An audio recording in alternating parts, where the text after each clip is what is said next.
even doubts of whether a supersonic aircraft could be produced. Americans were the first to go over the sound barrier. This record belongs to test pilot Chuck Yeager, who in 1947 passed over the speed of sound on the X-1 experimental aircraft.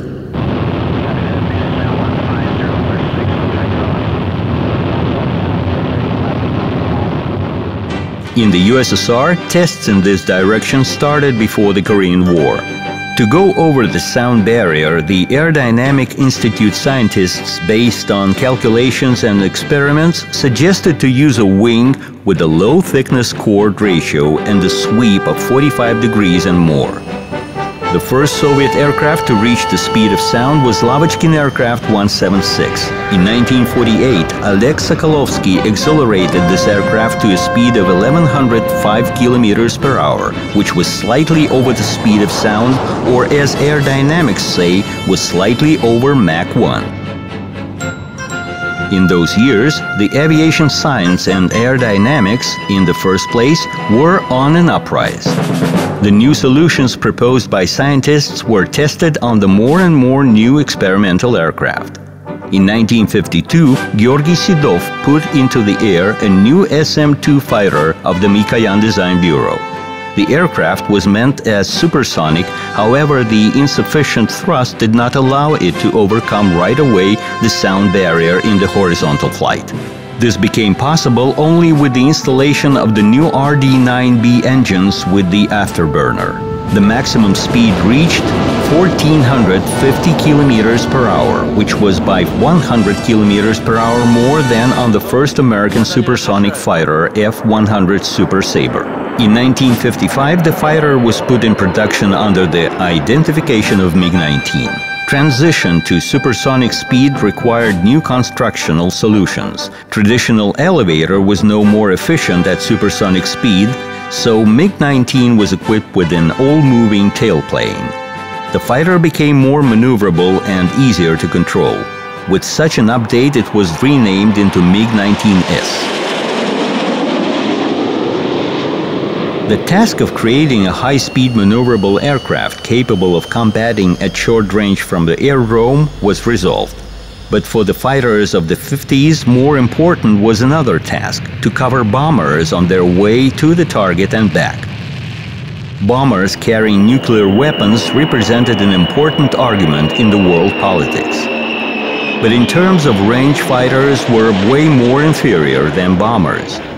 It appeared that the escort would cover bombers only in the first, less dangerous part of the route, leaving the bombers alone over the enemy's territory full of all means of air defense. Supplementary fuel tanks did not fully resolve the problem. Research was started both in the USSR and in the United States. Americans, for example, tried to suspend a mini-fighter under the bomber, which was supposed to detach if needed from the carrier and cover it.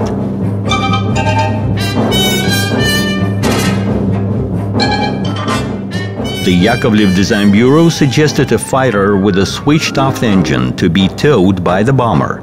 Such system was called the Hobblers. You see the rare archive shots of the system tests. One may think that this is an in-flight refueling. In fact, the prototype Yak-25 is towed.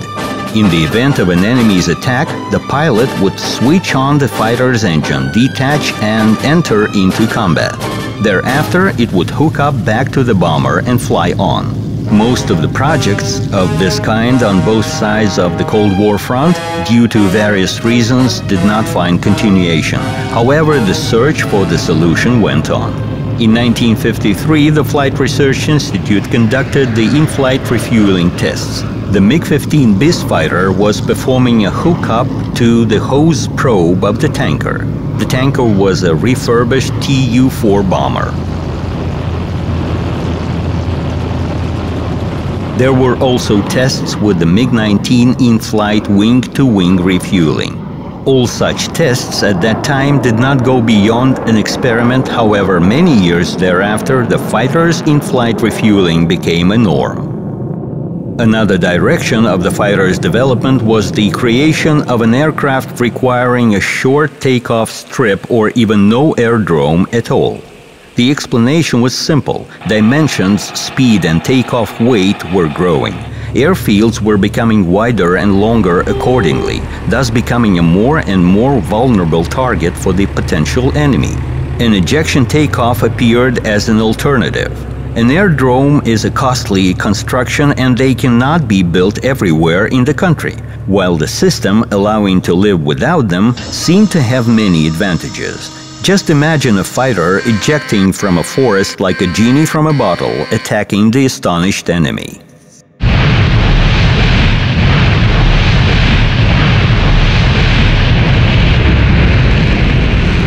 The first ejection takeoff was performed by test pilot Georgy Shiyanov in spring 1957. The MiG-19 mounted on a mobile launch site was virtually shot into the sky with the help of a powder booster.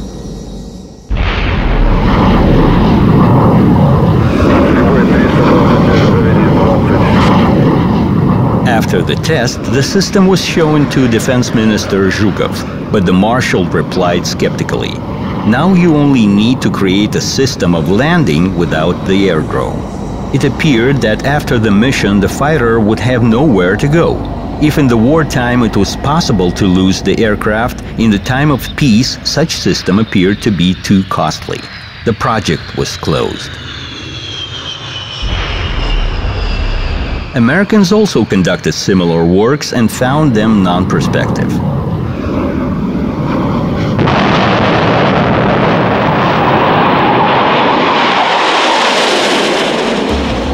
Specialization of fighters was more distinct in the 50s. Some aircraft were designated for maneuverable combat while the others for interception.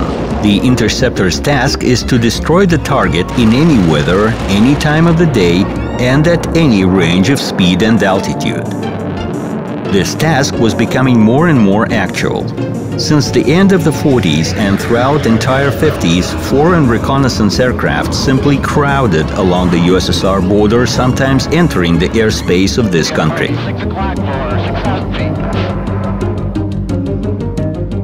Development of interceptors was performed by the Lavochkin and Mikoyan design bureaus. Soon prototype aircraft I-320 and LA-200 started to fly and even passed the tests. However, they did not go into production due to absence of a reliable radar, without which the aircraft was no more an interceptor. Basically, Soviet Union was way behind the West in terms of radar equipment for aircraft. In the West, radars started to be applied back in the years of the war. The local radar station for fighters was made only in 1950, but still it was so unreliable that it was practically not used. The war in Korea inspired progress in this field. It became clear that a fighter without a radar was initially a no-win.